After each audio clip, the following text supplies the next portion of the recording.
Megan Olivi here in Toronto, Canada. We're at the UFC 140 Open Workouts. I'm joined by Tito Ortiz. And Tito, what is this talk of retiring after 2 more fights? I don't know. I've been fighting for 15 years.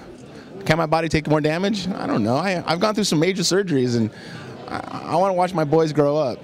You know, my son who's 9 now, Jacob, I missed his first 5 years because I was so worried about winning world titles and defending world titles. And now my son Jesse and Journey, they just are turning 3, and I want to be there with them every single day. You know, I made my money. I've made my businesses. I've done my deals. So let's just turn a different chapter in my life. I got 2 more fights and 2 more big fights, and I've done everything underneath the sun in UFC and MMA, and let's turn a different chapter and focus on some other stuff.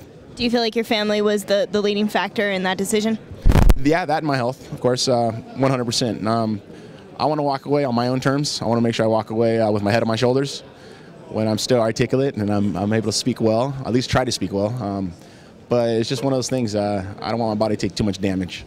And the older I get, the slower you get, of course. My reaction time is very good, but still, I want to make sure I walk away on my own terms. I mean, as you could see today, you've got 1 million fans still. Everyone still loves Tito Ortiz. Are you going to be involved in the sport in another way, maybe with punishment or expanding your brand? 100%. Actually, I'll be sponsoring fighters as much as possible. You know, I guess that question lies to Dana. You know, will he let me be a part of UFC when I'm done with this?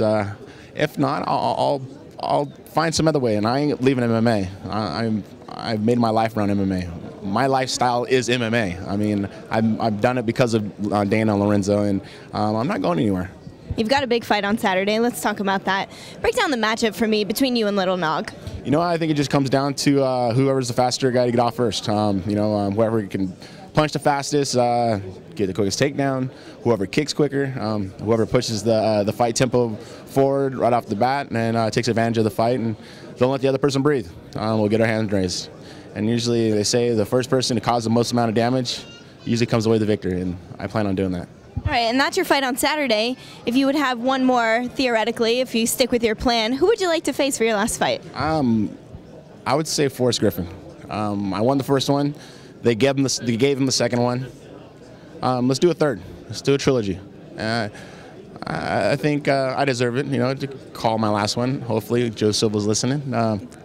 Fans want to see it. I know that'd be exciting. But I heard Rich Franklin calling me out. I guess get a ticket and wait in line as everybody else is calling me out.